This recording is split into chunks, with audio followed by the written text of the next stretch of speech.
Fir'auna baya jin wa'azi, baya jin lallashi,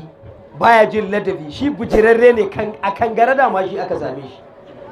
Saboda shi Fir'auna a tarihi da muka karanta a baya, ai kaga in ka duba za ka ga Malam Mus'ab shine asalin baban Fir'auna. Mus'ab babban malami ne a cikin Masar, shine yake ba da umarni a yi ko ice kar a yi, in ya ga dama a yi fitina, ya ga dama a zauna lafiya. Allah ya ba shi ilimin taurari na hisabi, shi zai hango bala'i ce kai mutanen Misra za a yi wani bala'i kaza, iska ta taho, ya za a yaƙe mu, duk abin da ya faɗa sai a ga ya faru. To sai aka ce to wannan aje a tare a gunsa. Kuma kun san Allah bai san hasada ko, to irin wannan abin yake yi shi, kuma Allah ya hore masa. Da ya ganka ɗan mummuna sai ya kalle kai ce kai Allah ya kayi muni da yawa. Shi kuma tsarin musu abu kenan. Dan na je bakin gari ya zauna, sai ga wata bakaratun, wata saniya, saniyan nan mai kirci, jini yana zuban mata. Mus'ab yana zaune ce ke wannan saniya kin yi muni. To yana faɗa haka, ka san Allah gwani ne. Sai ta juya ta ce Mus'ab, ka aibata zanen ne kowanne izana, kamar dai tsarin annabi Nuhu alaihi salatu wasalam. Sai ce ni dai na aibata ki, gashi nan ba ƙurarrajin ne a jikinki ba yana zuba, ki cire kanki ma. Ta ce ai wannan izana haka iga dama izana ne dan na zama aya ga wannan ba ɗora ma wannan cutar ba, gode wa Allah. In kuma ni na zana kaina, ba zan yadda zana kaina a saniya har ɗora kaina cuta ba. In Allah da sai ka haifi ginshikin wutar jahannama kai, karewa kenan. Mus'ab jin wannan shi kuma saboda wai mai wayo ne, da ya tashi sai je gida isa ki matarsa, tunda ta yi mabaki zai haifi ginshikin wuta, to sai saki matas. Da ya saki wannan mata ta sa Malam Mus'ab, sai ya zauna, aka ce shekara 5, aka ce shekara 7 bai da aure. Ana ta mamaki, Mus'ab babban mutum amma ba shi da aure, wai Allah zai wayo. Kuma mun san la haula wala quwwata illa haulun wa quwwatun lillahi. Ba wata dabara, ba wani wayo kai karfi, sai wayan da dabarar da karfin suna gun Allah. Allah sai ya tashi nuna masa ba zai iya Allah wayo ba. Sai aka kora shi wajen gari, ya je ya fitsari, sai ya dauki wani dutse, ashe da irin kunamun nan duwu ake ce mata ko, sai ya ɗanɗana zai istijmar, sai ta ji an taɓa ta ƙarin, sai ta daɗa fito da shi. Da ya tsikara sai kat ta rabe shi. Sai ya duba sai ya gani, ifasa i kashe kunama baka wulin, sai ta tara a farjinsa, ikumbura in zai fitsari sai ya yi riƙe wani abun da ƙyar. Ya tara masu ɗibbo likitocin zamanin, suka yi maganin suka ce kai Mus'ab ba za ka warke ba sai kai aure. Aure kawai shine maganin wannan. In kai aure, saboda ƙarin ya je kafa farjin maninka ya tsaya a nan, sai ka yi wani abun da zai tunkuɗo shi ya fito da shi, in ba haka ba an samu matsala. Sai ya ce to shi kenan na sanya da, sai ya tafi can cikin Kibdawa, iba cikin Misra, ije can Kibdawa. Yana zuwa nan sai an ce ya samu sati 3 a nan, aka ce sati 5, dama an san shi, wannan izo ya kawo fatawa, wannan. Sai ya ce ina so ne aure, amma wacce zan aura a kima, wacce bata taba haihuwa ba, kuma dattijuwa nake so. Ka san shi mai wayo ne. Aka samu wata tsohuwa ice to tayi, ana ganin ma ba zai da auren ta ba, ice tayi, ai lallaba ta zai, a lallaba haka akwai manufarsa a ransa. Ya aure ta, suka yi jima'i, wannan mani nasa itun kudo wannan karin sai fada mahaifarta, sai ciki ya samu. Yana ganin wannan ba taɓa haihuwa ba ta haihu ba, to shi kuma Allah gwani ne, a hakamul hakimi ne. Sai ta yi ciki, da ya ga ya samu sauƙi, ya ɗan ware ta sace, kuma komai ya daidaita, sai ce to ni fa dama ba zama na zo yi nan ba, tafiya zai yi. Suka ce to a Misra ina kake? Duk ya ba su, yace ai da an shiga Misra in dai an ce Mus'ab magana ta ƙare. Wannan ta sa idawo gida, ana nan kawai cikinta yana girma, wata 1, wata 2, wata 3, wata 4, 5, 7 ciki fa ya girma. Ake ta mamakin wacce bata haihu ba tintini. Ka san shekara ta nawa? shekara ta 113 113 kaga ai ba haihuwa ko in mu ne ma mutuwa za a ce to shekara ta 113 sai ga ciki aka taso tun daga can aka zo har Misira aka tambayi gidansa aka ce ga gidansa nan dama gida isha ta gona ce guda tafi in bika ana zo aka ce matan nan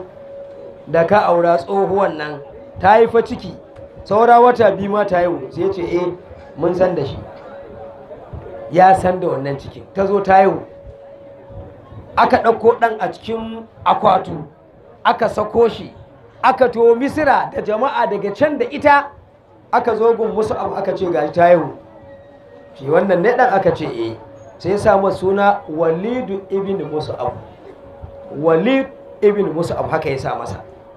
Walidun kuma shi Mus'abun kanansa ne sai ya sa sunan kanansa aka duk abin da za a yi ika ta goma shi da alhairi da komai aka koma da ita kimɗa da koma da can wannan yaro Walidu bin Mus'ab wannan yake zama fir'auna satinsa 3 in yi buɗe idansa da yake shegen kansa ne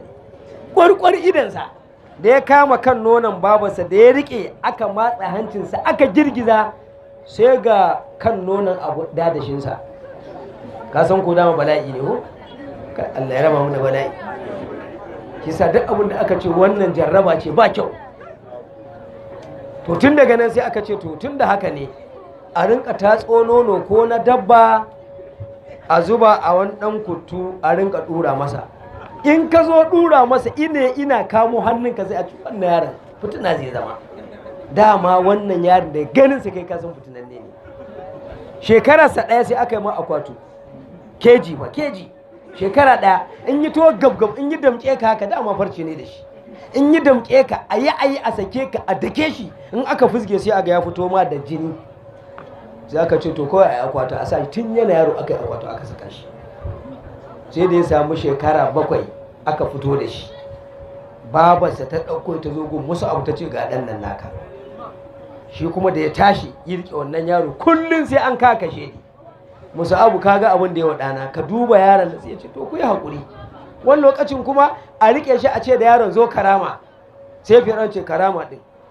za mu haɗe karama ka san ku ai maka karama ko to a to ma ka shedi ka san in kai ma haka to shi fa haka zai maka haka dai irin kai a takaice har ya samu shekara 12 a rayuwarsa da ya samu shekara 12 sai aka ɗauke shi aka jigon najara wato kafinta aka ce wannan yaro ne ana so a koya masa sana'a ya iya sana'a ya goge har ya fi ubangidansa iyawa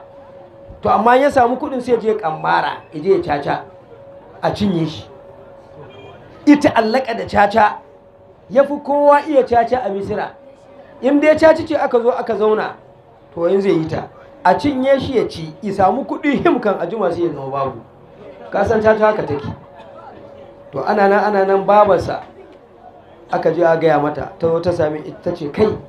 wannan abin da kake ba shi da amfani ka samu kuɗi ce ya ummi tarakta ne inni auna nafsi ki rabu da ni zan taimaki kaina sai ake ce masa auna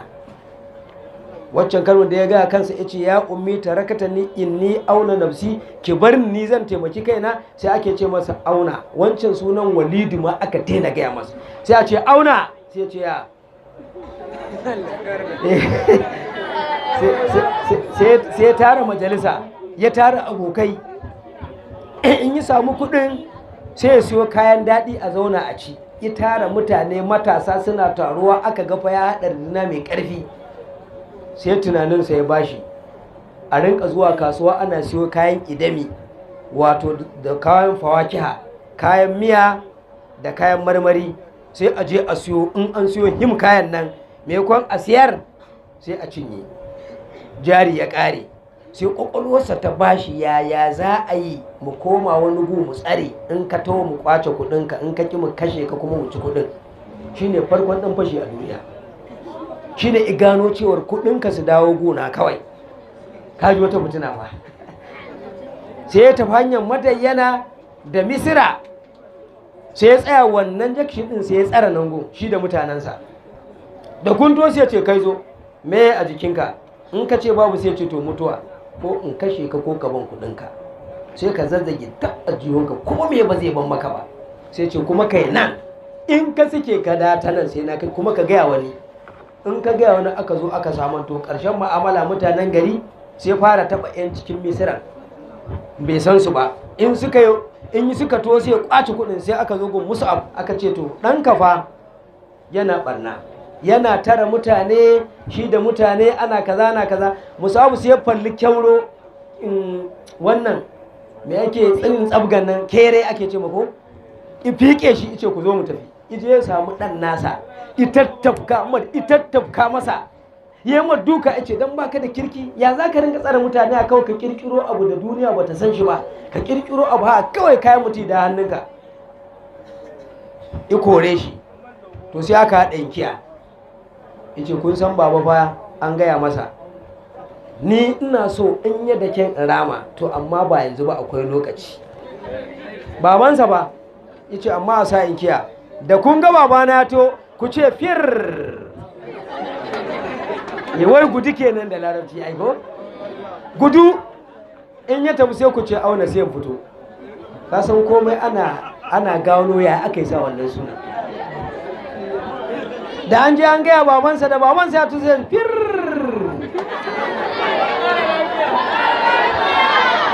sai dai ka tsalle sai ya gudu da babansa ya tafi sai ya ce auna sai fito sai ake cewa fir auna. Wannan sunan sai Icafar wancan sunan ma aka daina gaya man Walidu kawai Fir'auna